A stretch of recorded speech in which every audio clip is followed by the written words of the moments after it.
we gotta stop EDHTakes. Yeah, we clearly have a lot of enemies.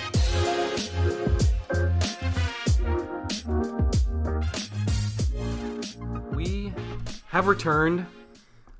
I, like the tribal chief, have defeated COVID.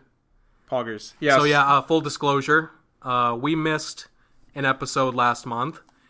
That's on patient 0. I was exposed to COVID somehow and have fully recovered now.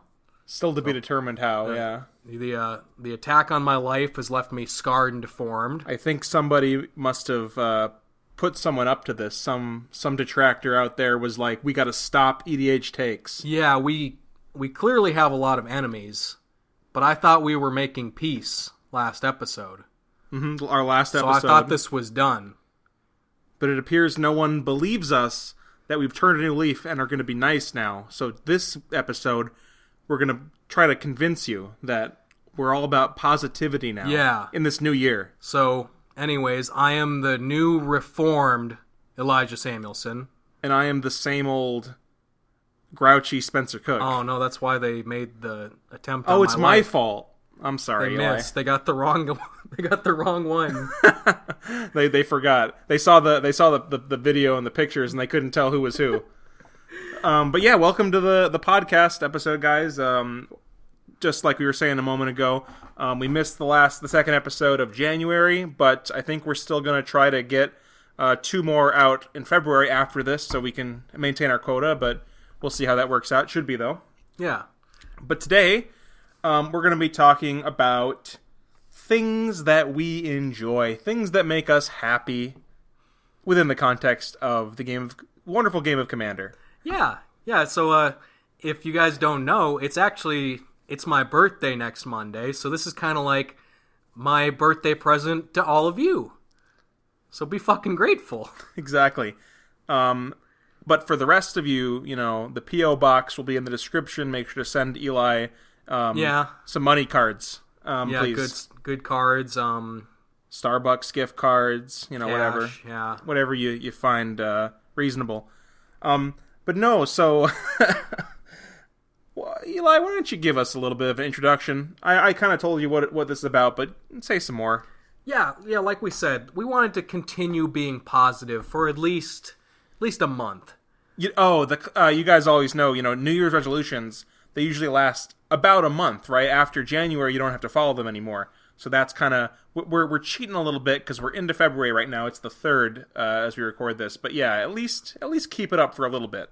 Yeah, so I wanted to talk about today just our favorite things, be it interactions or cards, stuff that happens within a game of Commander that really just makes us happy. Mm-hmm. And this is probably going to apply to a lot of people, so this isn't necessarily like, oh, hot takes, I really like when this specific thing happens, so much as just general things that we really enjoy. Yeah, and, maybe we can compare that with things that you like, and or maybe if you hear some of the things we enjoy and you think you might enjoy them, you can attempt to recreate them in your own experience, whether that be playing specific cards or approaching the game differently or whatever makes you happy.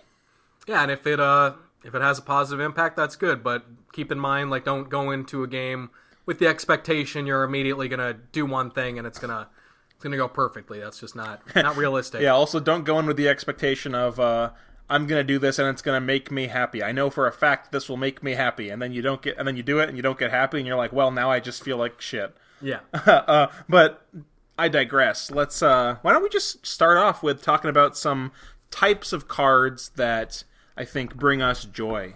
Yeah, we didn't want to just list a bunch of like, oh, these are my favorite cards. Obviously, I like Sun Titan, I like Land Tax. That's a known quantity. Yeah, I like the white cards. If you've listened to more than one other episode, you've heard me talk about Curse Mirror and stuff like that. So, yeah, and so the first thing I wanted to say is, like, no secret, we like some Boros cards. Yeah, Boros is cool. But you know one thing I really like in a game, and this could apply to other people and specific archetypes. I like when I see somebody else playing a good Boros deck, and I get to see all sorts of new, cool Boros cards that I'm not necessarily playing with, and stuff that I might not have thought of. Yeah, because I think everybody that has a sort of archetype or style of play It's just that you have a style of play, and while other people might play some cards that you yourself wouldn't play, it's refreshing to see a different kind of way to do it, because, there's cards that I think of, and I'm like, I will never play this card. So I won't even, put the thought into figuring out what goes well with that card, because it's just not something I want to do. But someone else might. So, like you were saying, Eli, people that bring fresh takes to Boros decks is cool. Yeah, because there's so many cool cards that you probably want to play test or play around with, but you just don't have the time or you don't want to make the cut. But maybe you can see somebody else play with that card. I think there's a saying about how a smart person, or it's good to learn from your own mistakes, but a really smart person learns from somebody else's mistakes. Yeah. And I'd take kind of the inverse of that here, that it's maybe good to learn from somebody else's successes. Yeah. So, like, Eli, for example, I think you and I probably will never cast the card Zabaz ever. That is the insect guy, right? Or not the insect, but the modular guy? Yeah, with a really cool ability where he lets you destroy your own permanents. I don't think you or I really care for that card, but I believe our friend Bradley built a Zabaz modular deck, and it's just sometimes there's some cool interactions there that we were able to see from his deck that, oh, yeah, definitely, that doesn't appeal to me or you. But yes, I understand that Zabaz destroying your own artifacts is a kind of a thing with modular. But yeah, it's kind of an upside in certain ways, but it's not for you or I get that. Yeah. Well, okay. Well, besides that, Eli, one thing that you put down on our notes that I also am a big fan of is cards that are not 1-for-1s. So, for example, cards that are 2-for-1s, or even the blessed 3-for-1 or 4-for-1, like a Decimate or something like that. So yeah, I really appreciate cards that let me, I don't know, man, just 1-for-1ing your opponents. You got to do it sometimes, but it always feels so bad. So whenever you're able to kill your opponent's thing and draw a card, or maybe just play like a creature that's like a kill spell on it as well, it just makes me so much more happy than. I'm gonna say it, Spencer. Otherwise. I don't think this is always true, but I feel like Palace Jailer is like a 3-for-1. Yeah, I get you there. You're getting the creature, you're getting the 2/2, and you're drawing one. And you get the Monarch card, yeah. And obviously they can get their creature back or whatever, but and I think this, not to go too far off topic, but I don't recall what it was. I watched some sort of content recently in the last week, commander content, about how you can get your commander exiled from like a Palace Jailer effect or something like that. And they were like, why would you ever put your commander, why would you ever put it under the Palace Jailer? Oh, yeah. Whatever it was. And I was just like, man, I'm a person who's very keen to like put the commander under the Oblivion Ring or something, because I'm like, it's gonna go away sometime, and I don't want to like lose that value of having to cast the command. Oh, not value, but tempo of having to cast the commander again. But I guess my point here is that I think a lot of other people though will like always put their commander in the command zone just to be safe. If you Palace Jailer somebody's commander, I think it's going in the command zone most of the time. Yeah, but I think maybe I don't know what you think, Eli, but I think you or I are much more willing to keep it under the Palace Jailer. I think I am. You are, right? Because we're jailbreakers. We're jailbreakers. We break the Palace Jailer. Like, we get in. Now I let some people know, and this is why they command zone it. Because I tell people straight up, creature going in the jail, it's a life sentence. It's not coming out. I'm gonna do what I can to keep it there. But yeah, like you were saying, you like kind of like a 3-for-1, especially if you hit someone's commander and they put it in the command zone. Mm-hmm. Yeah, so that's really cool. Do you have any other? I mentioned like the Chupacabra kind of effects. Do you have any other things you were thinking of? Well, we've been seeing even more and more white cards that are creatures that ETB draw a card. Mm-hmm. We just had one spoiled from Kamigawa Neon Dynasty. Little dog. What was it? What was the breed? I don't care. It was like a 1-mana or 2-mana 1/1 enchantment creature, draw a card when it enters. Yeah, so we literally got the white Elvish Visionary. Yeah, that's actually, and it's an enchantment too, which you could argue is an upside or a downside depending on situation. Mm-hmm. But I'd like to think of it as an upside, even though it's arguable. But what my point is, those kinds of creatures are cool because they turn your other cards into 2-for-1s as well. That's what I like about the 2-for-1 creatures is, so if you play like a Ravenous Chupacabra, or like an Elvish Visionary, like that new dog or whatever, right? Mm-hmm. And then you play like a blink spell, that like blinks your whole board. It turns into like a 3-for-1, a 4-for-1, something like that. Yeah, and I think all these kind of even the ones that aren't necessarily just like draw a card, but the tutor creatures like the recruiters and whatnot, I think they're really a really cool thing for like an aggro deck too, because they allow you to develop like some kind of board presence, even though they're not necessarily like large creatures. Yeah. But they let you deploy stuff onto the battlefield while also like maintaining card advantage within your hand in case a board wipe happens. They commit to the board, but they replace themselves in your hand is pretty much the thing you're saying. And it's really helpful, especially if your game plan is going to revolve around, putting counters on them or playing a mirror entity kind of card and buffing them up or something like that. Yeah, or like your deck, you play a lot of or like a couple of good equipments in your Aurelia deck. Yeah, you throw a sword on there and you get the bunch of damage in, or you get the value from the sword hit. It's nice. And the recruiters especially are like, they're what I'd consider the quintessential 2-for-1 creature in that. In my decks and your deck too, like what you can do is you can recruit for another 2-for-1 creature. Oh yeah, it's so good. So it's just like this kind of card velocity, like this chain that just keeps going. Yeah, man, I've done those sort of things where you recruit for a creature which ends up getting you into more creatures, and then you have a skull clamp and you skull clamp all 3 of them and draw 6 more. I have a whole deck built around the idea of just play a recruiter, get Stoneforge Mystic, get skull clamp the recruiter, and rinse and repeat. Like the thing that's really cool about that, and I guess this is kind of going off on a different kind of tangent for what this is about, but like that's what I like about, let's say like you have like, it's like a late game, late in the game, like turn 10 or something, everyone's got like 10 mana, 10 lands or something, right? But no one has any like cards on the field, like there's big board wipes, everyone's run out of cards in their hand. Like literally like Imperial Recruiter in your hand will turn into like 6 cards. Yeah, that's what's really nice. Like that's crazy. Yeah, I've had games like that. It's amazing. Yeah, it never feels bad. And all it takes is like that one turn in like 7 mana or something. So that's really cool. And one more thing I think that you like, Eli, when we're talking about these 2-for-1 cards, we've talked about this before, but like the type of card that is a 1-for-1 removal spell, but it also says draw a card on it or something similar. So for example, like I think there's a 3 mana red instant that kills an artifact and draws a card. I think there's a white one that does something like that too. Yeah, this was an idea. So there's this CEDH channel called CEDH I believe. The guy's name is Mons, I believe.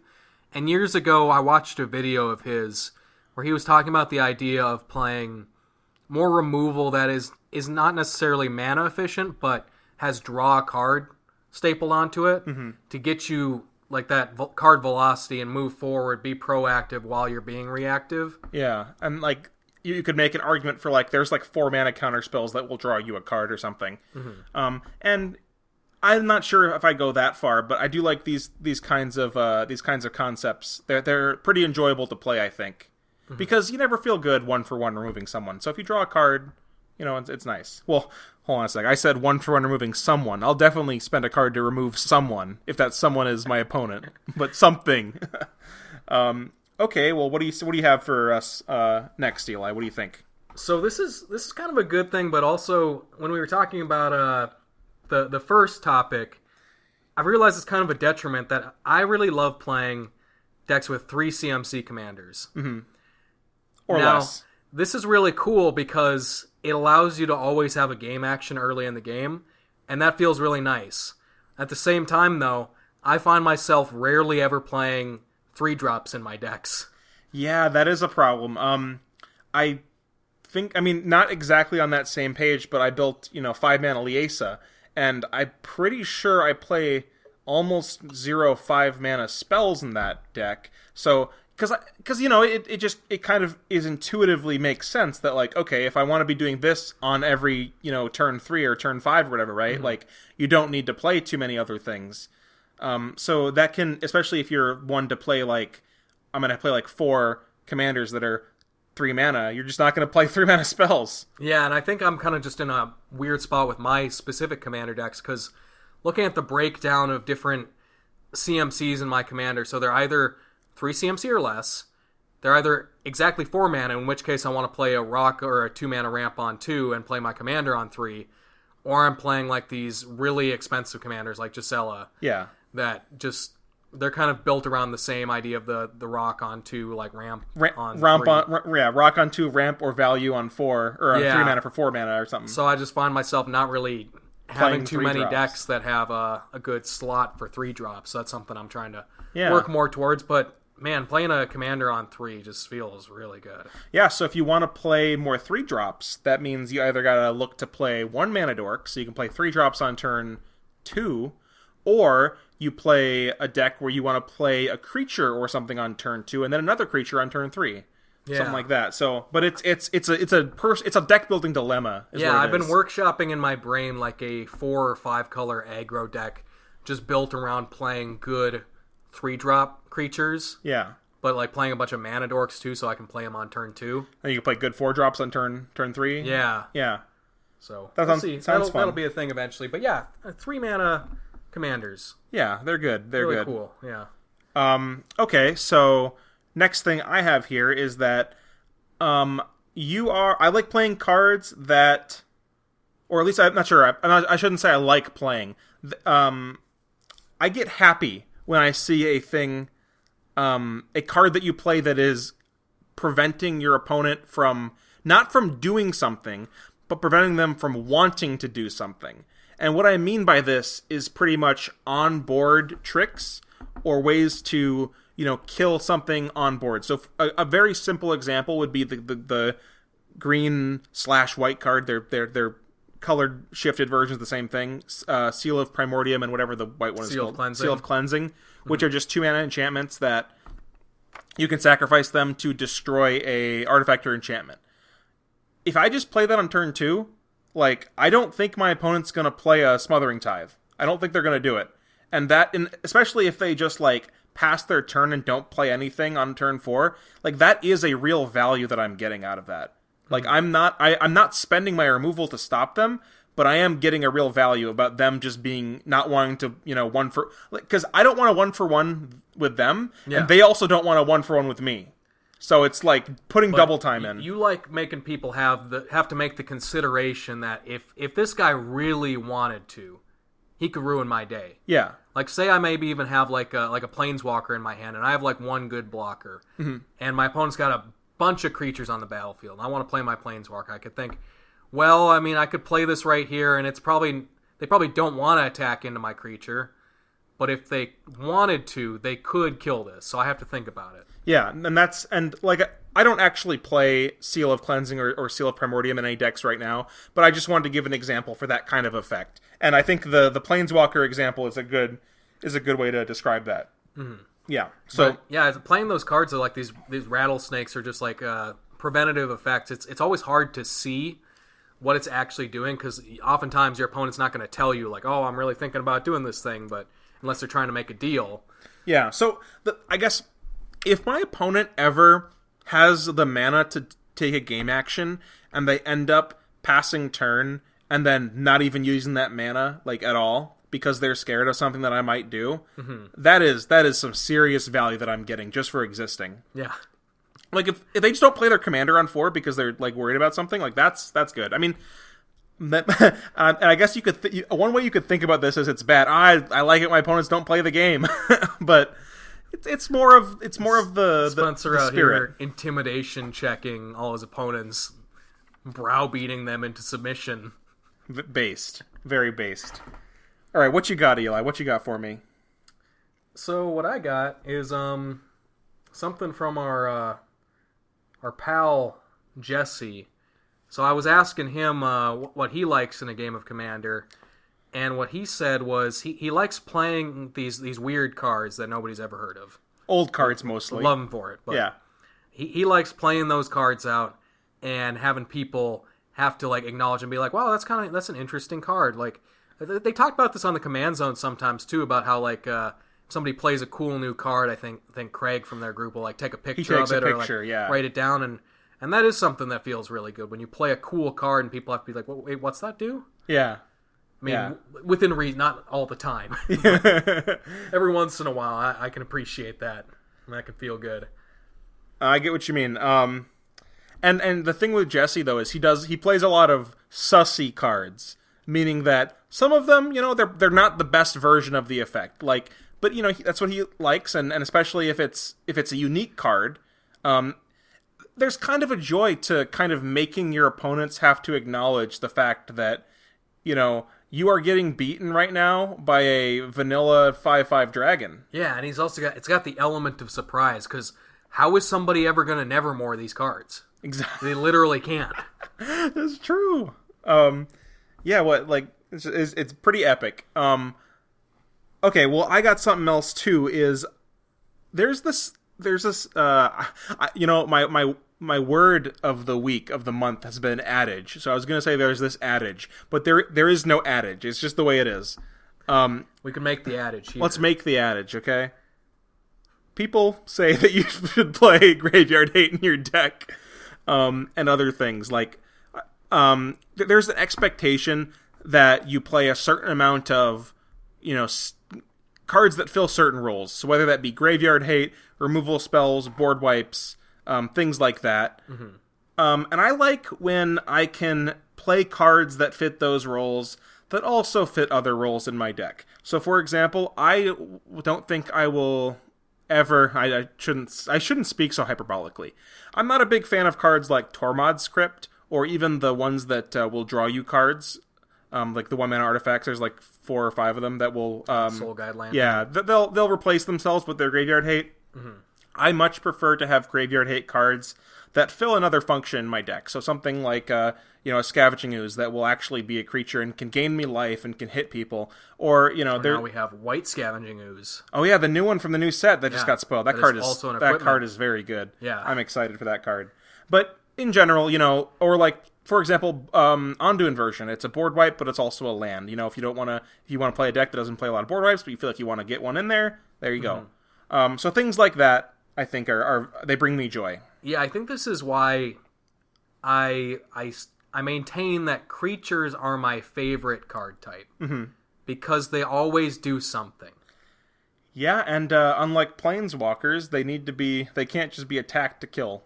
Yeah, they attack and they block. That's the baseline. I think I might have used this before, but my history teacher in middle school had this saying talking about like the Revolutionary up to Civil War times, how you have your musket or whatever, your one gun, you shoot your bullet, and then it takes forever to reload, so you got to turn it around and use it like a baseball bat. Yeah, that's kind of how I see like a creature. Even if you've been like Torpor Orbed or something, and it doesn't have its ETB or whatever, if it doesn't have its bullet, it's always a baseball bat. You can always bash it into other creatures. Yeah, so... Yeah, you can get in there. Nice. Okay, one more thing, maybe 2 more things. I like playing... So, I think being proactive is probably pretty important in Commander. If you're just reactive, I guess unless your goal is to just attrition everybody out with card advantage, you're not going to win a game being reactive. I think in the current year of Commander, I don't think you're going to be able to attrition everyone out. Yeah, I think it's people not possible. Frown on the make everyone scoop game plan. Yeah, but I like it brings me happiness when I can be proactive and reactive at the same time. Because if I'm going to play a deck that wants to be reactive, I want to have options to not be reactive. So to explain what that means, let's say I pass the turn on 6 mana with 6 mana, and I'm holding 6 mana up for some counterspell or something, or counterspell plus removal or whatever, right? And then nothing comes around, in that full rotation, nothing is important for me to counterspell or remove. I think it's very important, and it brings me joy to have something else to do with my mana when it comes back to the end step before my turn, and then to do something. Whether that be a flash creature, or, a card draw spell at instant speed or something like that. That's something that brings me joy. When I can hold up mana for a counterspell, then play a Fact or Fiction. And Eli, I'm sure you never want to cast a counterspell or a Fact or Fiction. Well, actually, I have this deck. I have my Verena Lich Queen tokens deck. It has that mana sink in the commander, so I have this whole suite of 4 mana instants to just hold up mana for, and if I don't end up playing them, I can just dump the mana into my commander. So I'm playing Fact or Fiction. I'm playing Rewind. Yeah. As a counter spell, untaps my lands, I can play another thing. Yeah. Tons of stuff like that. And, so it's really fun, I think, to have a package of a certain mana cost of instant speed spells or instant speed interaction kind of stuff that also... So yeah, if you have you could put a flash creature package in at the same cost as your removal or something, it'd be cool. Mm-hmm. Yeah, I love Mystic Confluence because worst case scenario, I just 5 mana, instant speed, draw 3 cards. Yep, or Sublime It's not Epiphany. bad. If you can, It's amazing. if it gets back to your end step with Sublime Epiphany, you can still cast it without countering a spell card if you want is so to. good. Yeah. Okay, one more thing I got here is that it brings me joy when I get to play cards that I think are underappreciated, and I get to do well with those cards. That makes me happy. It brings me joy. So, for example, I really enjoy the card Ghostly Pilferer. And I don't think it's a card... I mean, I'm not saying, like, it's, underrated. But I mean, like, I don't see it a lot. I don't see people play it a lot. It's a little bit overlooked. Yeah. To some extent, at least. And I like when I get to play those cards because it brings me, like, a feeling of I'm onto something. Like, I'm smarter than everyone else, right? Yeah, it's kind of like the Jesse thing, but on a different axis. Yeah. I think...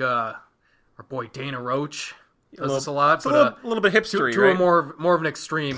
He's like everything has to be that kind of, right? Yeah. But yeah, no. If there's an ability or an effect that you genuinely feel is like very strong or good, and it's not a popular thing, that feels good because it feels like you're onto something that other people aren't. And then when you play it, you're like, it feels nice. I would say, like your little secret tech. Like, yeah, and maybe other people disagree, and you're just stupid and play bad cards. Like that's probably what I do a lot too. I'm probably. Yeah, and I think the thing about this is, it feels good playing that card and having it be good in the moment because when that happens, you don't have to say this card is good. Everyone they can tell. The thing is there, like it's known. I think this kind of I think Eli, you've expressed this sort of thing when it comes to like. You've been like, I'm going to show people like that Boros decks can be good kind of stuff, right? And like, at least in your past, you'd play like good Boros decks and people would have to accept it, right? Well, I'm a big believer in healthy skepticism and believing what I see. If somebody tells me something, now they can provide good verbal evidence, but there's some things that you just really like. People are usually pretty visual Seeing creatures. is believing kind of thing. Yeah, people like to see something in action, right? Because I could say like, oh, like I built this really good Boros deck, and turn 1 I can do this, turn 2 I can do that, and it's like, well, but compare that to my good Simic deck. Like, how's that gonna really shake down? It's like playing Mental Magic. It's not the real game. And so you're saying you really just the action of showing somebody like, hey, this is what I can do, and this is what it does, pretty consistently, and a lot of the time appreciate it. I think Josh on an old Command Zone episode, I remember them having a conversation about like basketball players or something, and about how people have certain like stats for their games, like certain players. Yeah. And why they don't just mash the stats against each other and say, oh, this team's better, so they're going to win. That's the saying is that's why we play the games. Yeah, exactly. Yeah, good point. Wow. All right, well, I think that is what we have in general for the cards or types of cards that we like. But we have a second category here of things that I shouldn't say things we like because it's specifically not that. It's our favorite. It's our favorite things. We can talk about now. The next section is our favorite things. We should do it like Oprah's favorite things, where we like mail something to our fan, like they get something. Everyone check under their chairs right now. Like we put like Jesse in a bag and like mail him to somebody. That'd be pretty cool. I think someone got arrested for that in the early 2000s. Probably not. Okay. But yeah, we're talking about gameplay specific things, not like I don't know how to. Honestly, I don't know how to differentiate these. Not so much not card related, like things that happen within a game that are they're unique from the cards. Sure. Well, maybe it's better to explain just by getting into them. Yeah, number one, we got so we played Commander for the first time. What, like 3 weeks ago now? Yeah, for the first time ever. For the first time this year. For the first time this year. That was my first time ever because it's been too long. Exactly.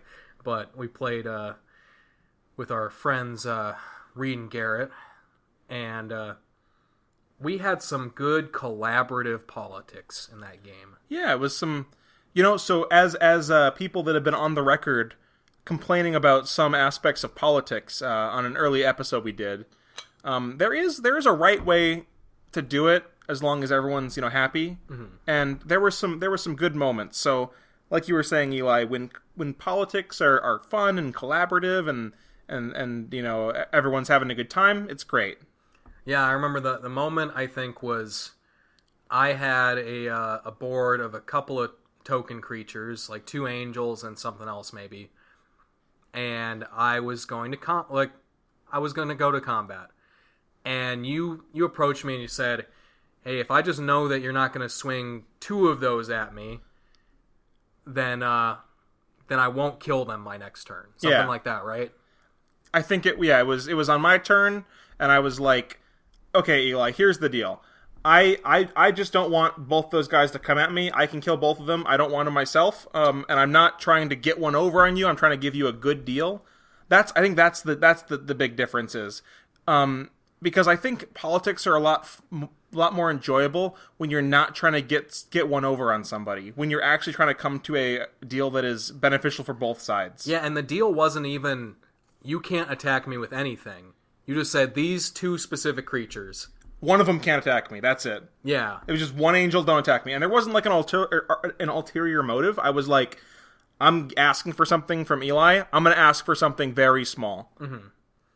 Yeah, so... And I think that's a good deal to make, because you're like parsing out your life total, thinking, well, if this continues at this rate, if I keep getting attacked by these creatures, I'm going to have to do something about it eventually.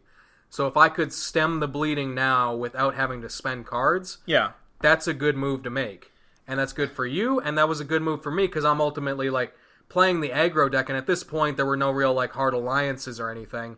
No one was really, like, the arch enemy, and I'm just looking to get damage in. Anyone, and I'm going to take damage. I'm not taking away all of your damage. Mm-hmm. I'm just... whatever. But another example of this that I can think of was... I think there was a situation one time we were playing, Eli, and I believe you had... It was like... You had the Monarch or something, right? And and I think the situation was I told you, Eli, I'm going to be getting the Monarch no matter what. Like I'm going to be getting the Monarch this turn. That's what I'm going to do. And the deal is so I have to kill one of your guys. I had 3 or 4 attackers or something, right? Yeah. If I can guarantee I get the Monarch by playing a removal spell on one of your creatures and then swinging with everybody, and we can trade off and I'll get the Monarch. Or I can just attack you for 1, and then you'll just take 1, or something like that. And, it's like... Yeah, because you needed the card draw in this moment, and I was pretty set on cards, and it was set up in a situation where you getting the Monarch, in a way, was a good thing for me, because the turn order, there was a player between us. You were right before me, or no, yeah. I think it was our friend Jesse between us, and Jesse was playing an aggressive deck with a lot of, big flying creatures. Yep. And so you having the Monarch then meant that Jesse had an incentive to attack into you. Oh, and the situation was I had the flying creature that makes so when I get hit when I have the Monarch, I don't take damage. I don't lose life. I don't lose life if I have the Monarch. That was the creature I had. Yeah, so I was like, Eli, you have 2 angels, or you have whatever, and I'm gonna kill your angels and attack you with my flyer, and you'll take 5. Or you can let my 1/1 through, pretty much. Yeah. So yeah, it was like you didn't want the Monarch, but you also kind of I don't know. It was a. And in the meantime, for me, I'm taking less damage from Jesse because he's swinging into you to take the Monarch, and then I was able to continuously take the Monarch back from Jesse, and we kept this going for at least 2 or 3 turns, I think. Yeah, and if you could understand any of that, by the way, I applaud you, because I'm sure that was very. Eli and I probably barely understand it, and it happened to us. So I hope that any of that made sense. But the point is. Collaborative politics where you're not trying to get one over on somebody, I think are much more fun, because sometimes you can have those epic I tricked you moments, and they can be kind of fun. Sometimes as a joke I will put forward the idea of politics and be like, hey, if you do this thing, or if I do this for you, you don't mess with me for 5 turns. And it's such a stupid deal, and man, people really be taking deals like that. It's really what was it the first Commander's Quarters gameplay series they did 2 years ago or something. They did a deal. Yeah. They did a deal where it's okay, here's the deal. You don't counter my spell, and I give you I give you a golden ticket that you can redeem at any point in the game for me to do anything you want. Yeah. And it was I don't that's just cringe. And he took that deal. And then he lost because of it. Because people are insane. Yeah. But yeah, politics can be fun sometimes. There you go. Yeah. Yeah, don't try to get people super bad at politics. I think that's what makes the feel bads. And also don't feel bad if people don't go for it either. Yeah. That's why we think the collaborative thing is so important, because you gotta give action to get action. You gotta sweeten the pot a little bit. You can't be like, oh, if you don't do anything to me ever, like, yeah, you owe me for me doing this thing. It's like, no. And similarly to that, how we like the collaboration and stuff like that, we like very interactive games. It's not as much fun if I think, Eli, you mentioned to me earlier today that you watched the new Extra Turns video, and I haven't seen it, but you told me that it was pretty much 3 players not doing really anything, and then Josh just like doing stuff. Yeah, and this is where we're gonna kind of give a different definition to interaction, because the game did have spot removal being used. Things were removed. But how I felt the game wasn't very interactive was it felt like the other players were collectively taking the same amount of game actions as Josh was. And that to me doesn't feel like a big back and forth of a game. Sure. So interaction not in the sense of cardboard being used to remove other people's permanents and spells, but more in the sense of every person, or at least multiple people at the table, are doing things on an equal power level, or doing strong things. Every player feels engaged in the game. Or they're doing relevant things. Like, if I just, like... I'm trying to think of an example. Like I just play like a Bears tribal deck or something, and I don't really have any way to impact the game, and I just play some Bears, and my commander doesn't even care about Bears or something like that. Like, that's not very an interactive game. Like, it's just one person kind of being there. Yeah, like imagine your 3 people are playing like a very back and forth game. Like, they're hitting each other with removal. They're playing card advantage engines, and then one person's just playing like life gain spells. Yeah. It's like, and even if they at some point like maybe that happens for 10 turns, and then eventually that person plays a combo and wins the game, I don't care that they won the game. They didn't take part in the game for the last 10 turns. Yeah, they didn't contribute. Yeah, so I don't think that's as much fun as if every player is at least, reasonably often doing something that's... It's a bit of a vacuous statement, but Yeah, and you might even play games with the kind of person, or like sometimes I play this way, where you try and play very pacifistic and like keep your neck out of the... And that's okay. And like you kind of just stay there and leave people alone because you don't want to get messed with. People will drag you into the game. They will. If they know what you're up to. Because usually if you're that person doing that purposefully, you're doing it for a reason. And people will try and bring you into the game, at which point you'll have to interact. But if you're the kind of person that's just clearly like not capable of like interacting because of like either your deck or just like how you're playing, people will probably just leave you alone. And that's not fun. Yeah. It's not to say that, you can't do that sort of thing. It's just that these are our favorite things when that's not the case. Yeah. When everyone's, kind of involved in some way. And again, not super hot take. We want people to be involved in the game they play. Wow, hot take there, Eli. But really, like, I'm sure everyone's known somebody, or like they've played games where they really felt somebody was just out of the loop, and yeah, sometimes that's because they're a new player or something, and I don't know if there's much you can do about that. I guess what we're saying is we're trying to encourage finding ways to get them more into the game, I guess, right? To say it a little bit more positively. Yeah. Yeah, or make them feel like they're doing something that is going to impact the game. Yeah, so if you see the person playing their unicorn tribal or bear tribal, what you want to do is just remove everything they play. Just kill anything they do. They'll feel really good about themselves. Because they're involved. Yeah, it feels really good to be involved. So just make sure you do that. Oh. Throw some removal their way. They're hungry. They gotta eat the removal. All right, well... Our next thing that we've got here is... This is something... What? This was on here as kind of a meme, but yeah. Yeah, So, this is something that I think we've talked about... I want to say almost a year ago, like a long time ago. But the concept of learning something in the midst of a game...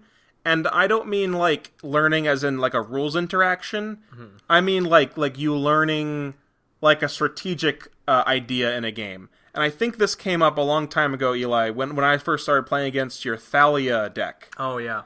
And I also made this argument as well, talking about cards like Opposition Agent, because I kind of like that card. But Eli's Thalia deck, this is the 3-mana Thalia, that makes it so your non-basic lands... The Heretic Cathar. Yep, your non-basic lands enter tapped, and also, I think in that deck you also played Aven Mind Sensor. Yep. And like Alms Collector and stuff like that. Mm-hmm. And, you know, I really liked the experience of, you know, not really thinking about my land plays, and then, like, you play your Thalia on turn 3 like you're going to do. You know, obviously, if I paid more attention, I'd know that. And then I have my fetch land in my hand that's going to take me, you know, 3 turns to do anything with, and then I get Aven Mind Censored when you have 3 mana up. Like, these are things that I can think about, and I think when it happens to you and you learn to think about it, it feels good to me. It's a rewarding experience. It feels like I'm actually getting better at the game. Yeah. So I really like that. And just to clarify, I thought Spencer was going to say the thing I had on the document before this. Oh, yeah? Which, no. Maybe we'll go into, but I had Go for it. I'd put as a meme on here, shattering the will of an opponent who has crossed me. Would you like to clarify?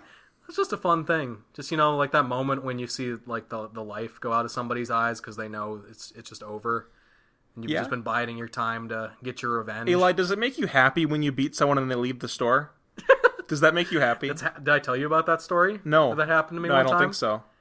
Oh, man, actually, we still know this guy, so I don't know if maybe he's listening to the podcast right now, but it was actually at Elemental Games was the first time I met this person, and he was playing a Titania deck, and he was just like he's a pretty cocky guy, and it's not a lot of fun to play with, but I was playing my old Aurelia deck, which is now my Gerard deck, but at the time it was like a Helm of the Host combo deck, kind of. Yeah. And I had gone to play an Atali one turn. That's a really fun, cool card. And he beast within it, and he was like, no, I don't think so. I was like, okay, whatever. And then like 2 turns later, I Aurelia helmed him, and he got really mad, scooped up, and left the store. Like, you should have saved your beast within, buddy. Got him. Very epic. So, making your opponents cry is what you like. It's your favorite thing, Eli. That's what you're saying? Well, I got my revenge. I see. For Atali. No, I'm not serious about that. Yeah, that's You know that meme where it's like do it for her, you know? That's that, but for Atali. Well, yeah, I'm sure anyone's had that moment though where they're just getting like ragged on or like beat on by somebody in a game, and then you finally get your moment to like get them back, and like you feel like the Reigns of Castamere from Game of Thrones like starts playing in your head right before you do it. Oh, I think I remember a good story about this. I think it was we were playing a webcam game before COVID. Oh my god, scary. Who would do that? And I think our friend Quinn was playing his life gain deck, and we were playing with Reed, another friend of ours, and Quinn played a Aetherflux Reservoir, and then Reed was like, "Oh, our Aetherflux Reservoir, real scary. What are you gonna do with that?" And Quinn's like, "I'll fucking shoot you," and he shot him with it, just like, and went to like 4 life or something. It's like, don't. Reed was asking for it there, you know. He was. Yeah. He had to shit talk him. But yeah, sorry to interrupt you with that. Yeah. About the leveling up within the game and like learning stuff and Yeah. Thalia thing. Yeah, my insightful commentary on improving as a person and a player, and you're like, making people unhappy, making people sad, go brr. Very epic.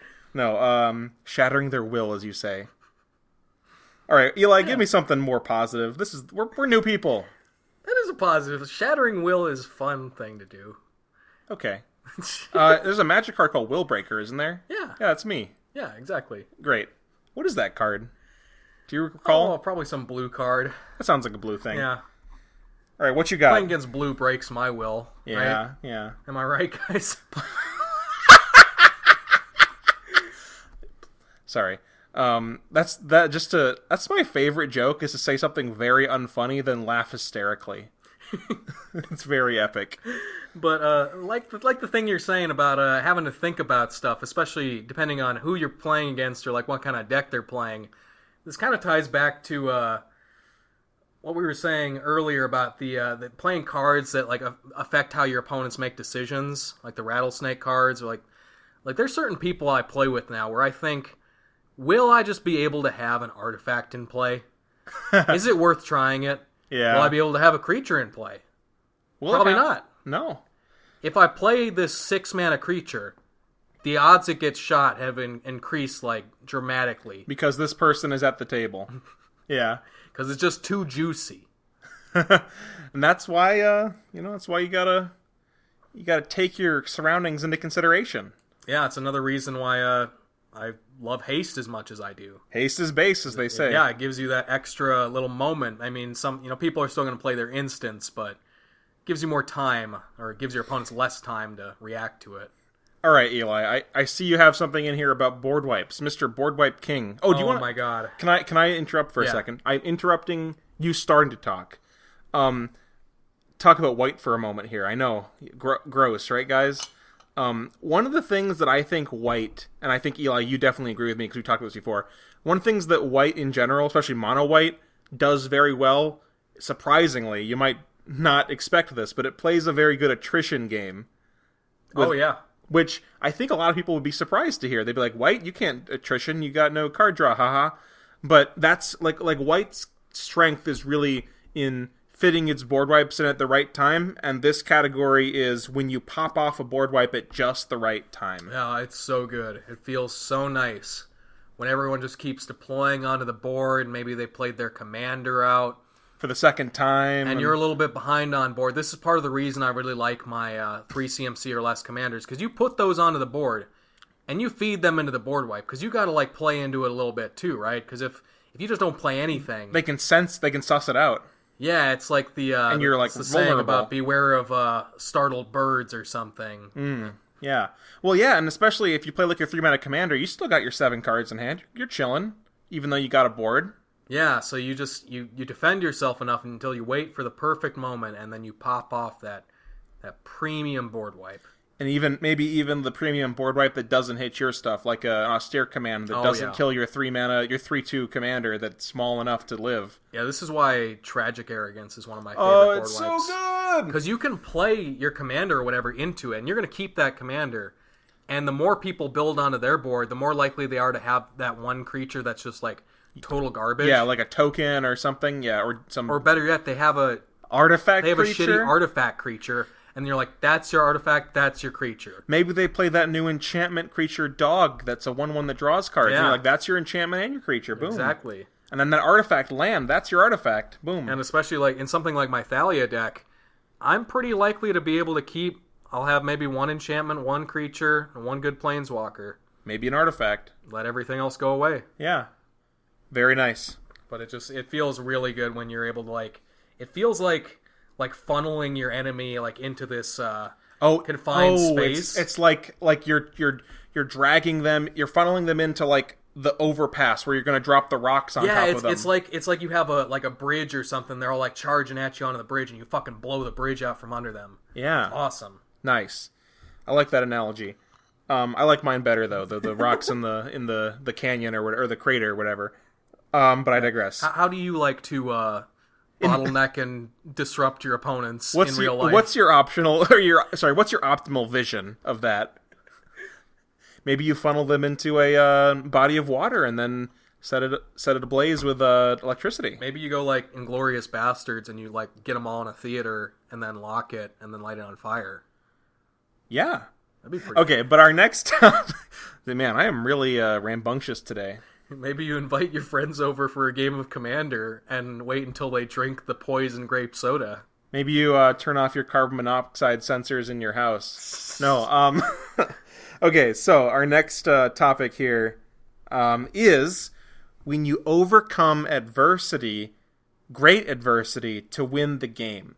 And this comes in many facets and forms, but my favorite form of overcoming adversity is when you win a game or otherwise do very well in a game in which you have mulliganed down to 6, 5, 4, whatever number makes you happy, and then you're still able to contribute as much to the game as everyone else and maybe even ultimately win the game.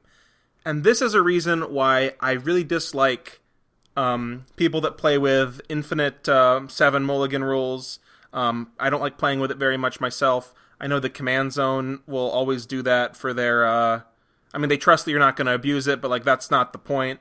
I think you're missing out on something if you're playing with a stay at 7 mulligan rule, because the experiences where you mulligan to 5 or 4 and you win a game, they feel so good. And I've done that myself 2 or 3 times. I think you've done it recently, Eli. Yeah, our recent game that we were talking about, our first politics deal that we made, I was playing my Tajik deck, and I had to mulligan to 5. But within that 5, I had 2 lands, a land tax, and a Sarah Ascendant. So that was a pretty good hand. Yeah. And it was, it worked out just fine. And maybe I'm a little biased here because all of the fun games I've had that involve mulliganing to 4 or something have involved cards like Skull Clamp or land tax or something. And maybe that's just a reason why these cards are really good. So maybe if you're not playing cards like that, it like just never feels good. But maybe that's a reason why you should build your deck to play cards like that. And I feel like with the infinite mulligan rules, it feels hard to believe for me that if you're playing an adequate amount of lands and card advantage sources in your deck, that you mulligan like 2 or 3 times, like down to a lower hand size, and you would be unable to contribute to that game. Well, the problem is in like constructed formats, or at least before they changed the mulligan rule. You would mulligan to like 4 or 3, and it was just impossible to get a hand that had things because you'd draw 3 cards and you would scry or whatever. With those old mulligan rules, but the modern day mulligan rules are just so amazing for keeping a good hand. Especially like if you mulligan to 4 or 3 in Commander, like let's say you mulligan to 3, what are you looking for? Like 3 lands or like 2 lands like Mana Rock or Armillary Sphere or something, or like way to draw cards? Like you're not just going to miss on that a lot of the time because you're seeing essentially twice the number of cards that you are going to keep in your hand. Yeah, I think that's the biggest thing about the new mulligan rules. It's so good. You're still able to see a large amount of cards. Yeah. Whereas old mulligan rules, like you're drawing fewer cards every time, and that really sucked. And I think you should build your commander decks with mulligans in mind. So, like, playing cards that will get you a land to your hand, for like 2 mana, like that 2 mana 1/1 that we loved so much, the farmhand, ambitious farmhand. Like, you can keep, if you mulligan to 4, you can keep 2 lands, ambitious farmhand, and maybe like some sort of value spell or something. Like, that's just a fine hand. Like, that'll work out. I mean, it's gonna be kind of bad, but like, you can play the game. I think we've talked about before how like mono white might be the best color at mulliganing, making shitty mulligans. That's actually probably the case because of like two lands and a Stoneforge Mystic. Like, you're gonna take actions every turn with that hand. Mm-hmm. You're gonna play you're gonna play your lands every turn. You draw your extra cards, go up to 3, go up to 4 cards. Play a Stoneforge Mystic, get some sort of equipment that draws you cards, and you might be a little slower than other players, but you're not gonna be out of the game. Yeah. You're gonna play unless someone decides they want to stop you. You are going to contribute to that game. So that's why I'm not a big fan of the stay at 7 mulligans that I've experienced in real life and that I've seen on content creation channels. Yeah, because we feel like it feels a lot better to overcome that bad mulligan. Yeah. So wouldn't that be awesome if someone came on game nights and mulligan to 5 and then still won the game or otherwise did very well? Wouldn't that say more about them as a player or about their deck? Yeah, you remember that game. You would remember that. So that's awesome. Do you have anything else you want to talk about, Eli, about overcoming adversity? So the other thing that you can overcome in a game of Commander is eating a lot of removal. And by this, we mean, in case you're not hip with the lingo. Oh yeah, we've said this a lot. We should probably explain the origin. Well, it's obvious, Spencer. The War Leader. Yeah, our boy PJ, Commander Replay, the War Leader. He says the phrase "eating removal" in reference to having single target removal spells, or even sometimes board wipes. I think lumps in there. Something happens to your thing equals eating removal. You are being interacted with. Yes, people are spending cards to remove your permanents. So someone does something to you a couple times in a game, and then you get to say, oh, we're eating a lot of removal this game. Like you lose the game at the end. You're like, well, we ate a lot of removal. What can you do? What can you do? You couldn't have done anything. Or you win the game through eating a lot of removal. We ate a lot of removal this game. We won. Really good. Yeah. So even if people are fucking with you a lot and you win the game in the end, or even if you don't win, winning's not everything. You still you fight through adversity. Even if you don't end up winning in the end, it can still be satisfying. I think everyone who's played Commander has at some point become the arch enemy. Yeah. And if you're the arch enemy, you're going to eat a lot of removal. It happens. Because it's 3v1. And if you win that game, though, don't you feel powerful? You really were the Nicol Bolas of the world. Or, what was old in Theros block? They had the fight the Hydra and stuff like that. Oh, yeah. That was like a 3v1 kind of thing, Yeah, I think. They had those things. Now, one thing, I was having this discussion with a friend earlier today, and I was talking about the idea of somebody who feeds a lot of removal. How much do you think they slow down the game? Because if we're saying, like, we're playing like a Nitro casual, like turn 6 casual format of Commander. As many buzzwords as you can think of. How much do you think playing with somebody like, our friend that plays a lot of removal? Yeah. How much do you think that slows down the game? And do you think if you're playing with somebody like that, or if you're in a game where you see somebody eating a lot of removal, but they still win, do you think that's a bad thing? Do you think that's a sign that the like if they win within like around turn 7, is that kind of a bad sign? So you're saying, do you think their deck is too powerful or they're too good of a player? Yeah, if somebody's winning through removal consistently, that's probably a sign of a mismatched power, right? Power scale or just skill, I guess. I was wondering about that because at first we put this down as a good thing, but then I was thinking about maybe winning through removal is a bad thing. You're saying because it would be a sign that you're I can think of some games that we've played.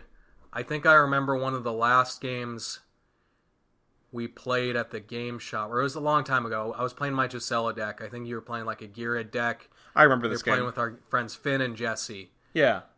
And I was eating a lot of removal that game, but it's a very resilient deck and very recursive. That wasn't the turn 2 Ugin game, was it? I don't think it was turn 2.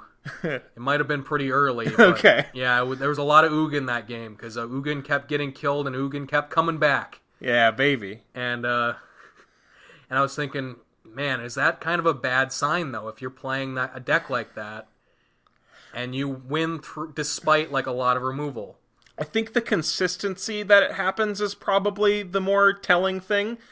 I think maybe one game doesn't mean all, but if your deck consistently can like be the threat at the table every time and still be the top dog at the table, that's probably a sign that maybe you're playing something too powerful for the table. Yeah, because an argument that gets thrown out a lot when somebody is playing a really strong deck or strong cards or comboing out, people say, well, just run removal. Yeah. But I don't think what they're considering is, well, removal sometimes just stems the bleeding. Yeah. And like a really strong, resilient deck is going to come back from that. Yes, for example, my buddy Alistair plays a pretty strong, I think he calls it Clonulate, because it's like a populate clone deck. It's based on It's a really cool deck. 4-mana Omnath. And that is this kind of epitomizes what you were saying, because like you can remove 4-mana Omnath, and that's fine.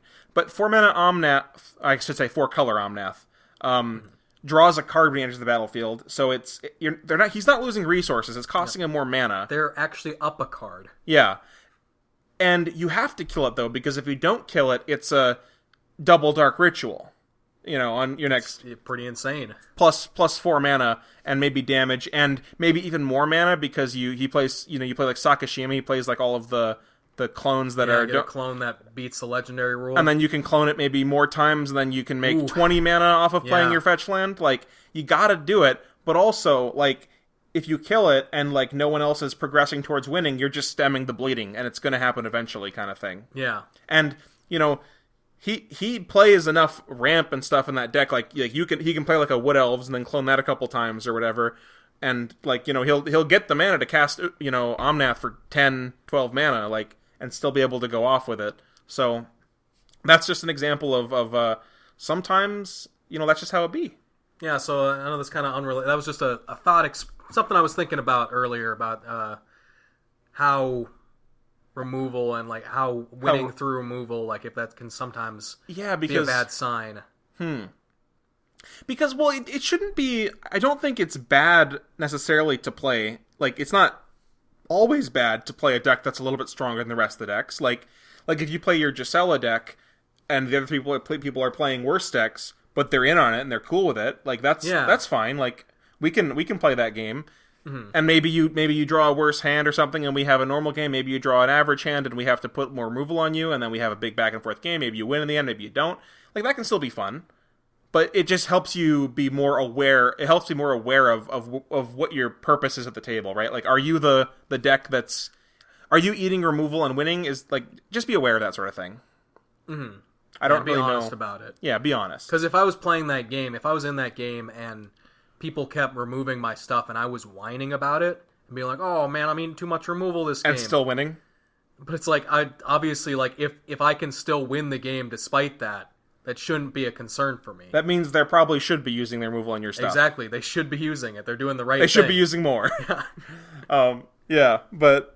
All right, I think that's about all we have for the main topic. Wrap up the main topic. Well, you talk about Omnath and clonulate stuff. That, I think, transitions into this other topic that I've got here. Yeah, because clonulate kind of effects often lend themselves to ETB abilities, right? Like rune kind of stuff, or like you said, I think that Omnath deck does like the elemental. I guess Risen Reef, but you don't play other elementals in the deck. You just, well, I guess Omnath is, but you just clone Risen Reef a bunch of times and put 1,000,000 lands into play and draw a bunch of cards. Yeah, so I feel like a Hatebear of some sort might even be more effective than just straight up killing the Omnath or killing the problem card. Yeah, sometimes. And why don't you just tell me about it, Eli? What's the thing we got today? Oh, we're bringing back the old Twitter memes. Yeah, this is just a conversation, little idea that got brought up. So friend of the show, Rachel Weeks from the K. Never spoken to her. Friend of the show. She seems friendly. Yeah. I'd like to be Rachel's friend. She tweeted about her aversions, or maybe not aversions, but she was asking the thoughts of the community. Yeah, about what people think about Hushbringer and Strict Proctor, because she was thinking of playing them, but thinking that maybe they would upset too many people because they're sort of Hatebears that shut off a lot of really popular cards in the format. Yeah.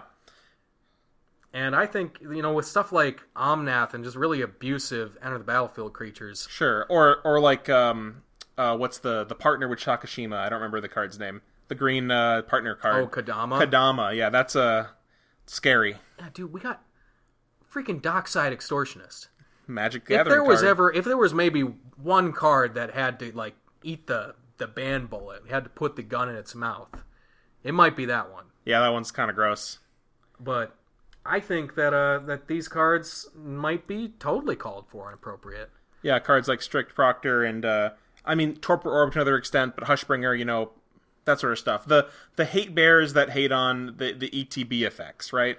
And I think playing those cards in your deck, it's not even like they're so good that they're universal. You have to give up a lot in your deck building to play those cards. Oh yeah, because they affect you too, and you generally want to play ETB effects in your own deck because they're good. We did a whole multiple things on this list. I think just talking about how good ETBs are. Like the 2-for-1 creatures all revolve around there. There's so much value in Commander you give up by playing these cards, and you can still play some of those cards in your deck. Yeah, especially with Strict Proctor, where you can circumvent it by paying 2 mana. Yeah, but it can certainly get very awkward. And it's kind of you're trying to just slow things down a little bit and make the game more fair, I think. And I think some people are really adverse to that, and I don't think I'm personally of the opinion that when there's a strategy that's so popular that you will see it in like every game, or at least a large percentage of games, I think it's pretty reasonable to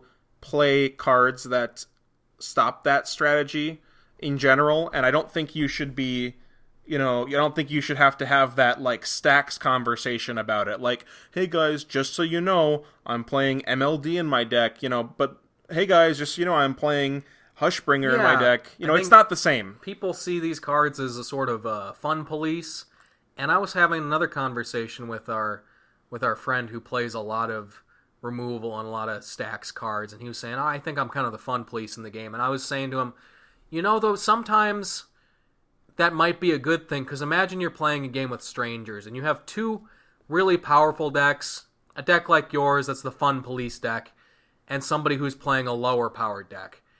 You being the fun police might afford the less powerful player the time they need to engage in that game and actually have an impact on it. Sometimes you need the RoboCop to keep everything running smoothly. I haven't seen that movie, by the way, so I don't even know if that reference makes sense. But yeah, so I think along stuff like, you don't have a conversation before the game about playing a Graveyard Hate card. So why should you have a conversation before the game about playing a ETB Hate card? Yeah, so the idea of this conversation, so our boy Peter at Mono Whiteboarder, who has some really good takes, by the way. Like, he's a smart guy, I think. He commented under Rachel's post saying, I think these are fine, but you should have to mention you're playing these cards in the Rule 0 conversation before the game, just so that people know. And I don't know, like, I think I respect Peter's opinion, and that's totally, like, his right to do. Like, I don't think you're ever wrong for doing that. But I don't think you should have to. I don't think you should have the obligation to do that. I agree. Because, like you were saying, Graveyard Hate, like where's it, where you draw the line. Where's this end? Like, do I have to tell my opponents that I'm playing removal spells and board wipes? No, those are assumed, right? Mm-hmm. So, and I think people maybe assume Graveyard Hate. Why shouldn't people assume that, a way to stop an ETB effect? Why should that not be assumed? Is it just because it's not? Like, is the reason they shouldn't assume it is because they don't? Because that doesn't make much sense. Yeah, it's a weird thing, because everyone says play Graveyard Hate in your deck. That's like a ubiquitous thing with the format. That every Commander podcast is telling you to do more. Or like play even people are more getting on the train of play non-basic land hate. Yeah. And yeah, I don't know why Enter the Battlefield effects is just like there's a why is it taboo to stop that? This whole social contract theory about like what can you do, what can't you do, because if I'm playing an aggro deck, I really don't I'd like to know if you're playing a board wipe in your deck. Yeah. If you tell me if you're playing a board wipe deck or a deck with board wipes so I can not play my aggro deck. Like, yeah, no, that's ridiculous. I'd like to be prepared. That's ridiculous. In maybe to go one step further, I don't really effects like Thalia and stuff, and Thalia, Trinisphere, is that the one where everything costs 3? Yeah. And like Lodestone Golem, stuff like that. Yeah. Those are those are maybe a bit more egregious, people don't like, but I think those effects are fine, honestly. Like Redain. Is this maybe like turning into the stacks piece alignment chart, like where just everything is in some variation like a stacks piece? Yeah, I guess. And you better not be playing that aggressive, like high power creature, because that put my life down. It stacks me on this game. You better not play Thalia, because that's going to stop me from playing my storm effects. Like, okay, why shouldn't I stop you from playing your storm effects? I know this conversation is very cringe. Yeah. But are board wipes just stacks pieces for creatures? Is that just a big stacks piece? Well, board wipes are only stacks pieces for creatures when you play the foretell one, because then when I foretell it, it's there, so now you can't play your creatures. That's the only... stacks is preventative, right? Yes. So, or when your opponent plays telepathy or the green one.